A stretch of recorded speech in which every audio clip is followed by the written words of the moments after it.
Anouk, what is your first memory of science? So, I guess I've always been fascinated by the world and how things work. And I remember when I was, I think 6 years old, 7 years old, I was wondering why the wind was blowing during the day and why at night it was not so much blowing. And so my 6-year-old self had not so much knowledge about things, how the world worked. So I tried to make my own hypothesis. So one of the things I came up with is that during the day people are walking around, they get into their cars and they move around the air basically. At night they sleep, so during the day they create the wind, whereas at night the wind is not so much present. Of course it's not very scientific, and I had many more of these things, but I guess that was the beginning of my whole scientific interest and getting into science. Mm-hmm. Okay. And now you're a geologist. How did that happen? So I guess that resulted basically from my general interest in the world. It hasn't changed ever since since I was 6 years old.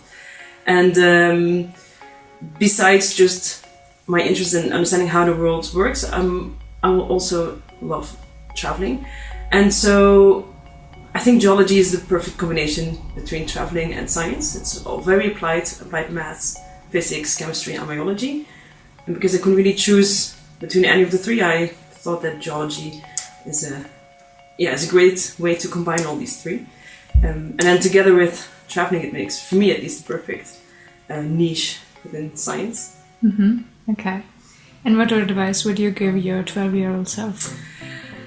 I guess I would say to my 12-year-old self that she should not start to care what others think about her, and just keep on doing whatever she's been doing and stay positive and spontaneous and just kind of follow her dreams. Mm-hmm. Okay. And what advice would you give your 42-year-old self? So of course this is still in the future. Yeah. So I'm not sure how I will be when I'm 42. Mm-hmm.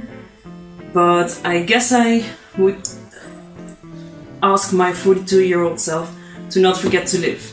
I mean, it's a very busy world, much information coming in all the time. And I hope my 42-year-old self can separate work and life and find a good balance between these two. Okay. Thank you, Anouk. Welcome. Subscribe to the Science Talk to get your dose of science today. Thank you, Anouk.